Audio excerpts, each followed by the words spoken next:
கேனிஷா என் வாழ்க்கை துணை கண்ணீரில் ரவிமோகன். கொஞ்ச நாளைக்கு முன்னாடி நடிகர் ரவிமோகன் மற்றும் பாடகி கெனிஷா 2 பேரும் ஒரே நிகழ்வில் ஒரே நிற உடை அணிந்து ஜோடியாக வந்தது சமூக வலைதளங்கள்ல பேசு பொருளானது. அஞ்சில இருந்தே 2 பேரும் திருமணம் செஞ்சுட்டாங்களா, செய்ய போறாங்களா அப்படின்னு பேச்சு எழுதிட்டு இருந்தது. இந்த நிலையில தற்போது ரவிமோகன் இது குறித்து ரொம்பவே மனம் உடைந்து உருக்கமா பேசியிருக்காரு. இத்தனை வருஷமா என்னோட முதுகுல குத்துனாங்க, இப்ப என் நெஞ்சில குத்திருக்காங்க. ஆனா இந்த முறை எனக்கு சந்தோஷம் தான். நான் என்னுடைய முன்னாள் மனைவியை விட்டுதான் விலகணும்னு நினைச்சேன், என்னுடைய குழந்தைகளை விட்டு அல்ல. என்னுடைய குழந்தைகள் தான் எனக்கு மகிழ்ச்சி, பெருமை, எல்லாமே. அவங்களுக்காக நான் எல்லாமே செய்வேன்னு ரொம்ப உருக்கமா பேசியிருக்காரு. கடந்த சில மாதங்களுக்கு முன்பு கூட தன் குழந்தைகளுக்கு விபத்து ஏற்பட்டதை கூட தன்னிடம் சொல்லவில்லை அப்படின்னு ரொம்பவே மனமுடைந்து போனார் ரவிமோகன். அந்த அளவுக்கு தன்னுடைய குழந்தைகள் மீது கொள்ளை பிரியம் கொண்டவர். கடந்த சில நாட்களா எனக்கு இருக்கும் வருத்தம் 16 ஆண்டு கால துயரமான வாழ்க்கையை விட ஒன்றும் பெருசில்ல. குறிப்பா கடந்த 5 வருடமா என்னுடைய பெற்றோருக்கு கூட என்னுடைய வருமானத்தை அனுப்ப முடியாதபடி செஞ்சாங்க. இத்தனை நாள் அமைதியா இருந்தேன்.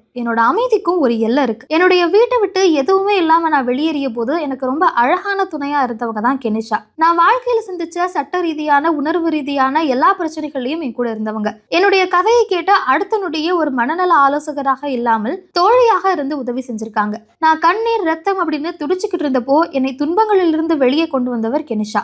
எந்த ஆதரவுமின்றி வீட்டை விட்டு வெளியே வந்த போது அவங்க தான் என்னுடைய வாழ்க்கையில ஒளியை கொண்டு வந்தாங்க. கெனிஷாவை அவமதிக்கும் எந்த செயலையும் நான் அனுமதிக்க மாட்டேன் அப்படின்னு பேசியிருக்காரு. அந்த வகையில இத்தனை நாள் மறைத்து வைத்திருந்த உண்மை வெளியே வந்திருக்கு. கெனிஷா தான் தன்னுடைய துணை அப்படின்னு ரவிமோகன் ரகசியத்தை உடைத்திருக்கிறார்.